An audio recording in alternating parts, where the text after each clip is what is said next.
weren't convinced by it. They now need to problem solve again to try and break the blue side win streak in this series so far. I think one thing, I agree, they should definitely ban Ziggs. Yeah, I think that might be the adaptation that's required. Shuriman bans, once again. Azir, Nasus, Lilia should probably be the bans here.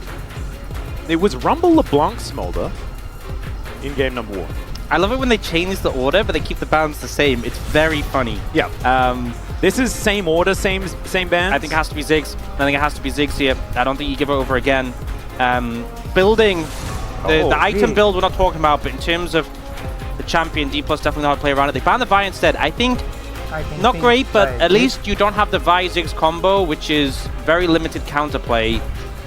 But I think D+ probably just still going to lock it in. We'll see. Maybe they think without the Vi, they're not as high priority on it, but I think it's still the lock-in because, I don't know about taking the Maokai instead. Because I don't think Ona had a great game in game number 1. They are going to lock that one away. Yeah, I think if you took Ziggs and T1 took Maokai, you're winning. Yeah, and you were winning. It already happened. You give Ona Maokai and you're like, great, because, you know, Ona obviously, I feel like sometimes gets some fair criticism, but his Maokai was not it in game 1. So I think T1, you can't give them Ziggs and Maokai for sure, so we expect that to be locked in. And the question is now, if D+ went into this, right, expecting, you know, you pick the Maokai knowing the Ziggs is going over, so what's the plan? Are you going to try and do something like we saw from the Hunt Life Esports series against T1, where you have full dive, like playing around the Kai'Sa? Is that the angle? We'll have to see. Well, this is the thing. I actually think Maokai Kai'Sa is very, very strong, right? You put CC onto everyone on the screen, basically, by pressing your R button. Lots of targets. Yeah, you can definitely work your way around that one as Faker will lock in the Corki once again. A little bit of denial as well. We've seen Maokai Corki be pretty popular. Zeri would be a different way of doing it. Still very maneuverable. You know, they're looking at aiming with a camera, but I feel like the Zeri would have been for Showmaker. They go for the LeBlanc. So LeBlanc's been left open, they're going to pick it. LeBlanc can be a very annoying champion for, I mean, both Ziggs and Corki, because you don't really have time to get your damage out. You know, you Phosphorus Bomb or you Pouncing Bomb, and she's already pulled back. She's unloaded a combo. She's dashed back.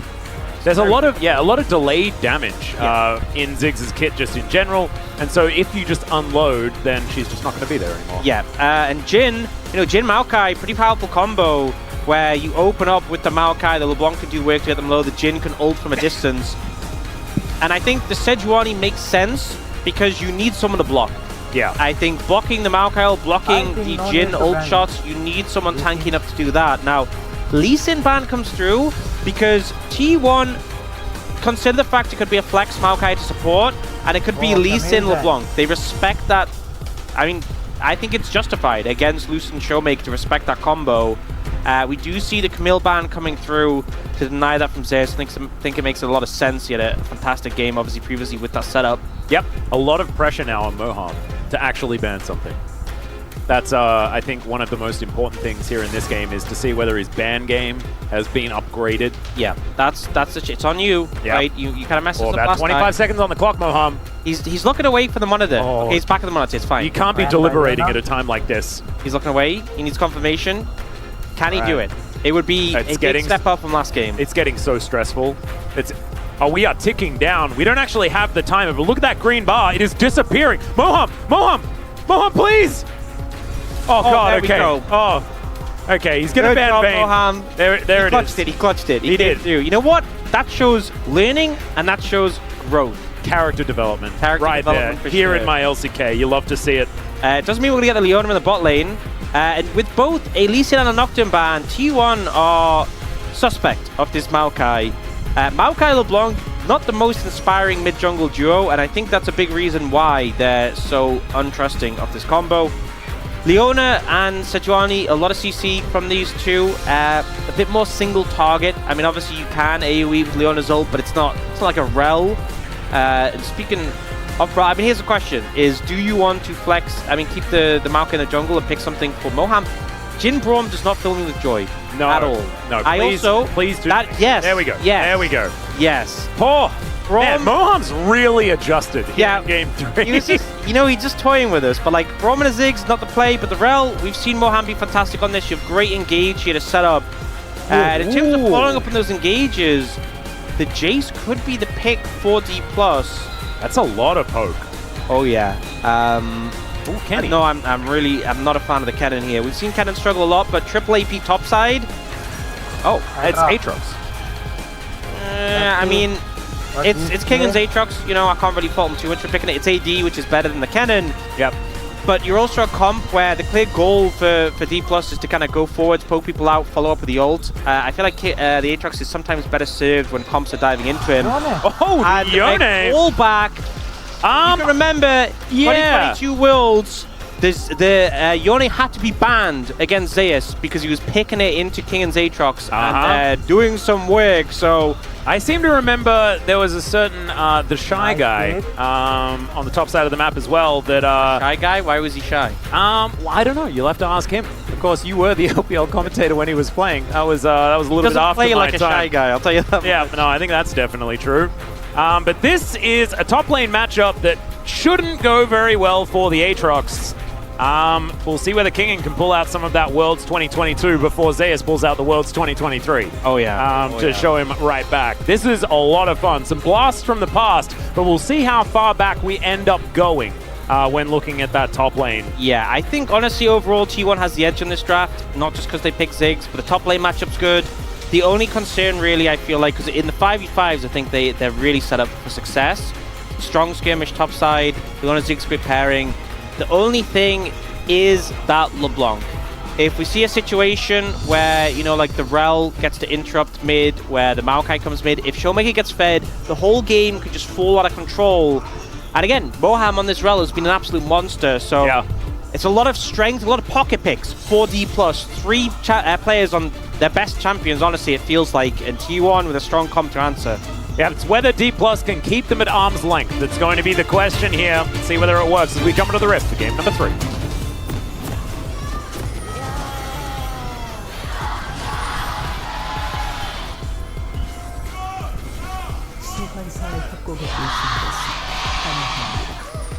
All right, T1 fans, extraordinarily loud. We are on their side of Wallpark here today, and therefore that means that we need to make sure our headsets are well and truly glued to our heads. Otherwise, we may get, some sort of ear malfunction.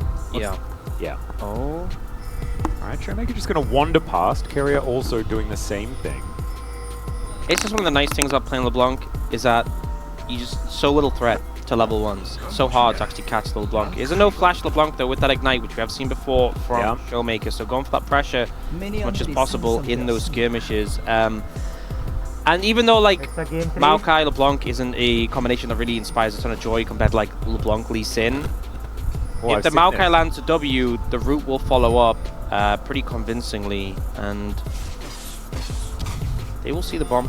All right, aiming. Pretty cool skin there. Let's see who can win. Ghost. Corki or LeBlanc. One of those. As he just immediately gets hit by a bomb. Yep. That doesn't feel great. Easy little mana flow bound stack. Yeah, there you go. We're trying to get a little bit back here as we'll have to keep track of how this bottom lane is going to go. Yeah, and I'm just looking at the... I mean, honestly, I was saying about the 3 players, because obviously Kingen, known for his Aatrox, Showmaker, the LeBlanc, and Moham for the Rel, but also Lucid on that Maokai. Pretty high win rate. Oh, Moham goes in while aiming is reloading. Subpar, that's going to mean a flash needs to come out. Ignite already used by both of these supports. Yeah, and obviously aiming, reloading, the worst time, but it's kind of similar to Ziggs in the sense that you have the burst of damage and then you have the downtime, so didn't play well around that timing. And ultimately loses a flash on it. So Yone into Aatrox is basically just Zeus. Yeah. He's really good at that. I wonder how many of those Aatroxes were also Kingen. I wonder who was the other player who was like, you know what? Zeus can do it, I can too, and succeeded. Yeah. I imagine it was like Dudu or something. That would totally be him. Yeah. You know, in my mind, he's the player that would do it. Didn't play this matchup. Oh god! And then died of the Grump. Yeah, he did. But I think he lost that. No, game. he definitely lost. Like yeah. The Grump outplayed him, but he did pretty well in lane. Definitely did. Man, that was a fun time. Maybe I think that might have that was the other side. You know, that was one of the wins for the Aatrox. It was a good lane matchup.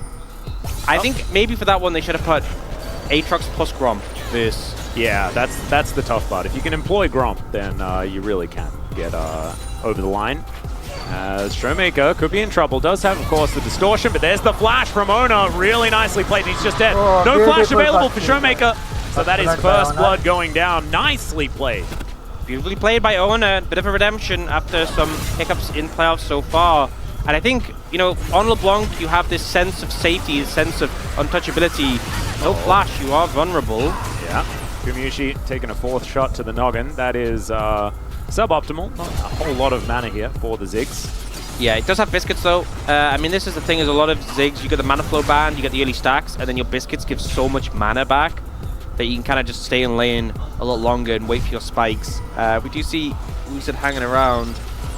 Hasn't thrown a sapling over the wall, I don't think, so doesn't reveal his position. Yeah. Wanted to give that one up. Does instead decide that he's going to be heading towards the top side. It wasn't Faker that got that first blood. The fact that it's Ona that picks it up, I think, makes Showmaker a little bit happier here in this matchup. If it was Faker, who then gets to go back and buy a bunch of extra items, yeah, maybe I wonder if could be more worrying. The Hex Drinker tech. You know, we often see into LeBlanc, like 80 champions go on the early Hex Drinker. Yep. It does slow down your build a lot as a Corki, but I could see it making sense in this situation. So if you had gotten that kill, it could be a lot closer to picking it up, and it would have been problematic. Just to repeat. If at first you succeed, just do it again. Yeah, and with Carrier does have flash, so would be able to follow the distortion if they wanted to.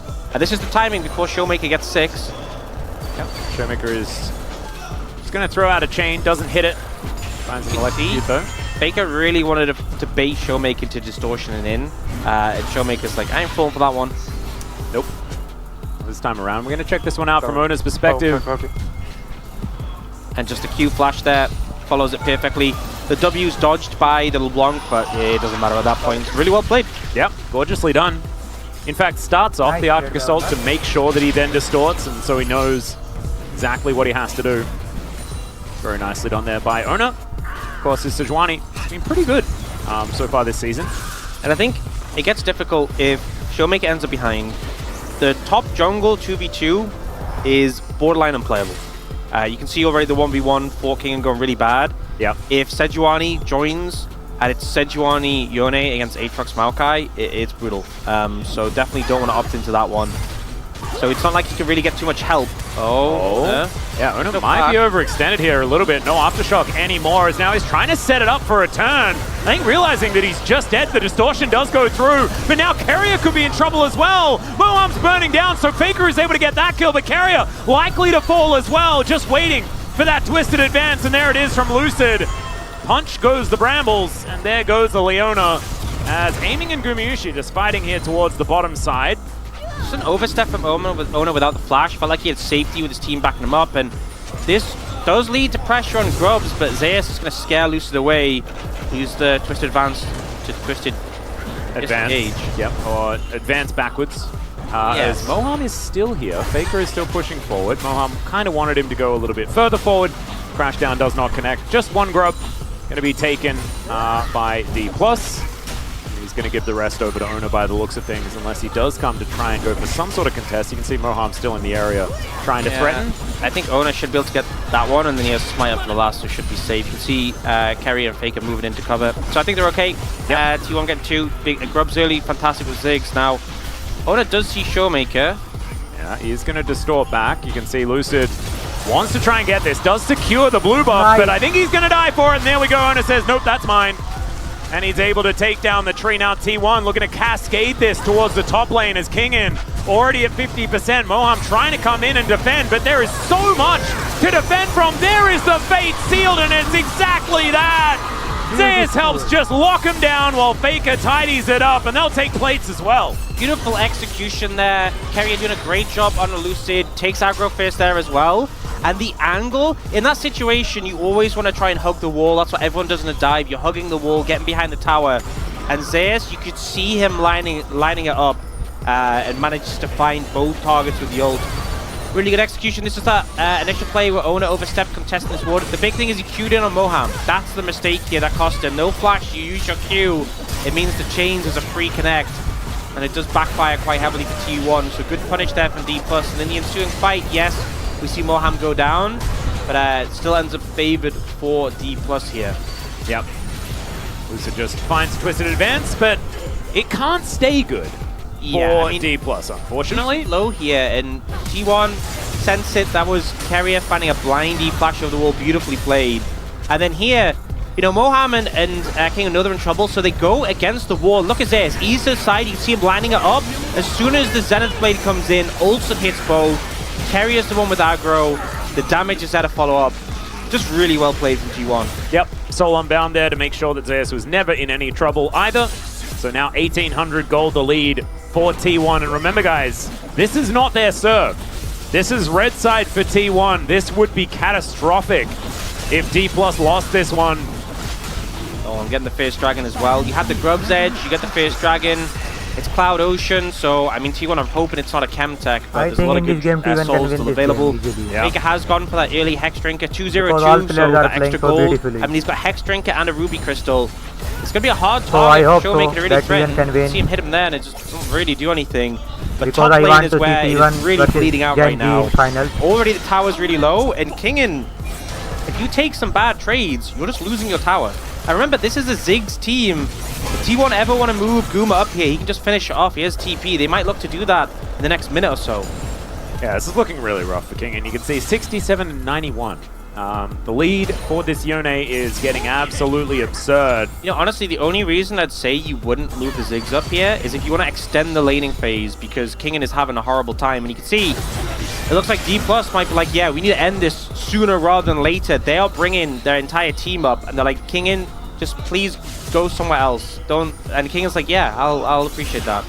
Well, they're going to find the knockup. Deadly Flourish does not connect, as this may have given up the play. Over the wall goes Carrier, though, gets a control ward down. There's the Nature's Grasp. The Zenith Blade just stopped the follow-up. There's the ulti out from Zeus. Remember, he can just rebind. And Moham, too low to fight once again. The mitigation here of that top lane aggression, just gorgeous. Moham able to crash his way out of the Mega Inferno Bomb, but Solar Flares coming through, everything flying down. Decent knock up there. Faker could be in trouble. Lucid able to find that one. And that should be the tree being able to lock this one down. The flash over, the Bramble Smash to come on through. Meanwhile, the fight is continuing. The curtains had been called, but I don't think it's for DK. I think it's on the other side. The Zenith Blade going to miss there, as you saw Moham trying to drag Carrier over, but he's still very healthy. T1 unable to find anything, but it was DK trying to make the play. Yeah, TP5. Oh God. In. Yeah, we're going deep. Once again, Showmaker looking for that angle. So scrappy, so scrappy. And D+ end up getting more kills out of this, but you know, they make that big concerted effort to try and punish Zeus. It doesn't really pay off. And in the back and forth that comes after, they don't die, and D+ was honestly getting close. Yeah, aiming gets a big gasp from the crowd. Yeah. But otherwise, not too much more. He's just going to go back home. T1, they're looking to grab a whole bunch of grubs. That is going to be 5 on the table for a Ziggs team. Oh man, and that's how top's gone. Oh yeah. I'm just going to be honest. Auto W, probably going to be enough. Close to, not far off. So Showmaker's here to try and defend. Gummet is a little bit low, that's the only thing, so maybe they can't push up right now. But if they want that tower, it is there for them to take. And here, Faker rotating over, says, my team is fine, I'll go back. Dashes into Showmaker because with the Hex Drink, he's so confident. And nearly actually gets him, and then Lucid's there. And that's the unfortunate thing. It was a good move from Lucid, but maybe if Faker was able to get like one more auto off with a flash, could have got it. But trades there, and Lucid does get the cleanup, gets 400 gold for that. Yeah. While that was happening, you know, Zeus piloting this Yone, it's not even just the fact that obviously he can set up these big plays, he's winning lane, but the fact they collapse onto him that many members, and he gets out without even really losing any health, kind of insane. Yeah, and no one died outside of Faker in that play. It was, I believe it was 2 and 5. Yeah, it was throughout that whole thing. And it was all just T1 playing defense on that top side, and that meant that, you know, this matchup in the top lane is going to go unhindered on T1's side, now moving towards a 50 CS gap. Like, this is just nuts. Blind Aatrox, never something we've been that much of a fan of here in the LCK. Yeah, I feel like it was beginning to see why. It was when Aatrox was giga broken. Oh god, okay, well, the world is ending, but for who is the question, as Carrier's taking up the turret for a really long time. And Kingen was lit on fire, but that's basically it. Still had to use his ulti, so still value. Because there was that time in like spring where both Zeus and Kingen were picking it, but that was when it was like the lethality build and it was super overtuned. Yep. Camp is not the same right now. Well, if at first you don't succeed, let's try again. As okay, the ulti did come on through there from Zeus. Did a decent job as there is a Mega Inferno Bomb and he's not going to be able to dodge that. Faker just ends Kingen. And so 3 versus 1, that is going to do it. Technically 3.5, I guess, because Gumayusi offered an arbor. I will say though, you know, T1 ahead, things are looking good for them. Zeus is really strong, but there's, if you look at the towers in the side lane, both on 2 plates, I'm of the opinion that they should have moved Guma and picked up both of these, not really utilizing the Ziggs to the maximum potential. But here, Kingen did what he could. He dodges away from the ult at the end with that dash, but you know, this is like you're stalling, but he's just never able to change his fate, really, sadly. Yeah. Aatrox's not the best champion at defending against those dives, and not as slippery as a Yone is. Certainly not what he used to be when it comes to surviving. But Lucid now looking for a little bit of an opportunity on this Rift Herald, but I'm starting to feel the apprehension from D+ in this game. Glacial Prison going to connect onto Amy. He cleanses it immediately. The flank for the Aatrox. I mean, Kingen just needs a way to be useful in this game. Deadly Flourish is fantastic there, but just not quite enough. A bit of an overreach there as T1 just looking to find their angle. They want to make sure that they have exactly the right play to be made. Yeah, Guma's recalling lower mana. You know, he could potentially even TP bot and just take the tower if he really wanted. It looks like he's going to come in. Yeah. Nades. I'm not sure about this because the Herald's already gone, and I'm not really sure what you're hoping to achieve. I think they want to get this dragon. I guess that's the game plan. They are moving towards it, but this might sacrifice mid-tier 1. If they just Herald, I guess Guma's moving to defend it. It's a little bit back and forth. Carry going to get chained up momentarily. As Faker, he's the one that moved down towards the bottom side, and they do manage to grab themselves the dragon. Give up pressure around mid, though. Let's see. They're not going to be able to stop the Herald at this point. Hextech Soul, that is a big deal. Let's address that after a potential fight does perhaps happen here, as no. Looks like Faker going to be taking this outer turret on the bottom lane, and Kingen with some spare time, able to at least hit the turret in the top lane. Zeus moving up there now, should be able to defend. And as we can see, it's not going to be Kingen sticking around. Does not want to bite off more than he can chew, and absolutely is going to be the case there, as Lucid now possibly in trouble as Ona does move forward. Trading some cues there as Deadly Flourish is going to connect from aiming. Nicely done. So T1 get the dragon, you know, Hextech Soul obviously a big win for them. They're now looking top for Kingen though. He is healthy. You can see Guma's moving to ult though on top of this. Yeah, and we have the World Ender up and available. The chains did connect, but he's just dead. In goes Showmaker, does manage to find the follow-up kill onto the Yone, who was taking the turret at the same time. Carrier going to get snared up by the chains and doesn't find the Zenith blade. The Ignite ticking down, and there's the last auto. Showmaker grabs a double. Yeah, good TP coming in for Showmaker to clean that up, and now Owner in trouble. Yeah, Deadly Flourish actually going to be brambly smashed away from. That's anti-synergy. Not exactly what we're looking for there. So as Moham, he's in the enemy jungle. I think the takeaway from this is Showmaker's getting very strong.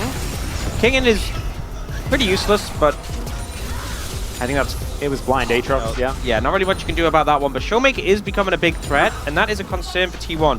They're still really far ahead, they still have 2 dragons in pocket, this game is definitely still in their control, but this might be a pain point for them as the game goes on. We see here the CC's laid well, the ult's on top with that TP coming in, they have to spend so much time under tower. Zeus takes so much damage, there's just no realistic way he's getting out of that one. Actually think maybe he should have just saved the flash.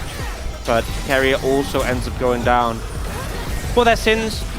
Yeah, nicely played here by Showmaker to make sure he distorts past Carrier, make sure the Zenith blade is the most difficult to land as a bit of a drive-by, but the Glacial Prison comes down. Lucid is not very tanky, he has to flash to get himself out of the Mega Inferno Bomb. Oh, the rocket almost able to take him down there by Faker, and now he's coming back in. The Magnet Storm, phenomenal, but it is still Moham falling here. Kingen is just way too weak to join this fight, and it's a double kill for Faker. Showmaker nowhere in sight, and the curtains. Is it going to be enough here to be able to lock this one up? The last bullet doesn't really do too much. And D+, I think they thought they had it. Maybe they thought they had more damage as well. Yeah, I don't know. I feel like you need Showmaker to put the work in. You need him there. You need him to get the damage down. Faker's really fed right Yeah. now. He's going to be basically having his 2-item spike plus the Hex Drinker. You know, it's this the spot where normally you'd have that 2-item spike, and he's got that bonus 1300 gold item. So he is scary right now, and he just shreds everyone. You know, Lucid and Moham have the preconception that they're actually tanky. They're not, compared to this team for T1. They're getting melted. And it's a 5,000 gold lead almost. Showmaker now potentially going to face check as well, as he does do exactly that. And is then just going to leave. And I think a big thing with LeBlanc is here being fed is fantastic. But LeBlanc operates around, playing around vision. You know, dipping in and out, getting poked down. Really, D+ need to find a scenario where Showmaker can get the work done. And I think until they do that, they're going to lose any fight they try and set up for. Especially if they're relying on Kingen. Oh, aiming in after flash. Does do so kind of nonchalantly. It felt like a nonchalant flash. It feels like we've had this cycle of aiming just beating sums in the last, like, it was cleansed a couple of times, now flash, where it's like, okay, someone's thrown at him, he immediately uses the sums, and it's the right choice, but it just shows the threat on the side of T1. Oh, Zeus in trouble. Yeah, Worldender going to come on through here as Zeus trying to dodge these Qs. Does do so, and the E, and now Lucid is making his way forward. Teleports everywhere, and the ulti does come on down. It's a 1-for-1, but Faker's going to be able to trade another one back in the end. And now aiming turns up, he's like, what did I miss? And as it turns out, aiming, he missed quite a bit. As that didn't miss, Ona's able to take down aiming with the Glacial Prison, or at least hit him with it. Not able to get the kill just yet. They want to kill Showmaker instead. Ona's able to collect that kill also. And T1 kind of just running away with it. This Corki is just monster fed. They leave open Showmaker's LeBlanc, a pick for so many teams of respect band, and Faker, who's had a rough season, is taking over this game. Get the consistent damage down. Doesn't quite finish off Lucid this last rocket. Look how close it is. Yeah. Leaves him on slivers. But then the re-engage comes in. Lucid ults, but he's can't join the fight. Moham gets melted. Aiming is hitting Carrier, doing no damage. And Kingen, he thinks he's got Ona, but the Locket Shield was there just as the insurance bonus. And then here, Zeus waits so long to use the E. Buys as much time as possible. Does get his ult off before going down. Catches the Maokai as well. Yes, he dies, but he sets up for the Demolition Squad to clean up. Yeah, gorgeously done. And then Ona gets hit just in time. Glacial Prison gets fired forward, but you saw exactly what they wanted. They really wanted to kill LeBlanc, and Faker will get his target. That should be T1 locking down Soul Point as well. There is absolutely no way D+ can get over here. And we need to reiterate, I mean, look at how linear this gold lead is for T1. As they extend that one ever further. Baron now spawned, but there are bounties on the Rift. And this is a red side win. Yeah, absolutely. This is D+ with side selection with blue side, not opting to go for the Ziggs and paying for it, but really the Corki has been the star of the show. Oh, there's another Magnet Storm to come in here. Faker actually almost pulled over the wall. In theory, that's what they were going for. Kingen finding a flank angle. Is he actually able to help lock down any of these kills, though? That's the question. As Showmaker gets in there, they take down Ona, and back goes Showmaker now. Actually tries to deceive them, but it's not going to work. As now underneath the turret goes Zeus. He's able to tank it up. Faker able to get the 1-2 on that final punch. And Lucid going in, just seeing whether he can get a twisted advance to lock it down, but Zeus is toying with them now. 9-1-5. This is T1 through and through, and they are absolutely dominating. It just feels like they're not even sweating. Right now, Faker in all these fights, with these threats flying around, the Maokai... That's a lot of kills. That is a lot of kills. Lumet getting that achievement. But as I was saying, you know, we're seeing these fights, threats flying all over the place. Kingen comes in, Lucid comes in, Showmaker comes in, and Faker's just navigating it, consistently dealing damage the whole time. Unfazed right now, and looking very in form. Oh yeah, this is a brilliant performance by T1. And this is a bounce back that I think a lot of people were kind of expecting, right? Because it has happened in the past. And if you look, Faker, Kingen comes in, and he knows the TP is on the other side. He knows the Maokail's there. Expectation, he's going to Valkyrie from the Aatrox. He's like, no, I'm just going to keep doing damage. Showmaker was going to go for Faker, knows he doesn't have the damage, goes for Ona instead, dies. And this whole time, Faker's just doing damage, unchallenged. And then here as well, Zeus baits out Lucid. Yeah. Didn't even realize Lucid was standing on a ward that entire time. And they are able to take him down. Now the Baron has been started up. Aiming doesn't have his ulti up and available. And Carrier will be able to break the blast cone. That will guarantee that this Baron does fall. And now Zeus looking for an angle, doesn't find the ulti. Does get the flash out from Lucid though. You know, just don't let him near the pit, and Lucid can't steal the Baron. Easy Kingen Baron is on a for flank, T1. but How did he get there? yeah, I'm not sure this 0-6 Aatrox is really that much of a threat. It's a cool, like, flank position, though. As over the wall he goes. Misses a whole bunch of buttons right now as the Magnet Storm comes in from Mohan, but he is just Nice free flank, but hard food. luck. Lucid cannot get in there. And D+, they're just going to back away. And you can see, you know, obviously because this Aatrox is weak, D+ have to move up to allow him to flank. If he goes solo, he's just going to die. But the second D+ move forwards, T1 immediately pull back. Guma disengages, and it's a Ziggs Corki. They both have ways of creating space, and the punishment is this. Tier 2 tower down mid, T1 moving straight up towards the top side where that Tier 2 tower is, and Kingen, you are not able to defend this. I think the thumbs up is the right call. Yep, I think Kingen kind of realizing that it's just not quite going to work, as now they look to try and layer in a bunch of CC onto the unbound soul of the Yone. That's not going to work. So they just take the inner turret. T1 now with a 4,000 gold Red Bull Baron power play. It's not too bad here for the squad as we have a look at this fight one more time.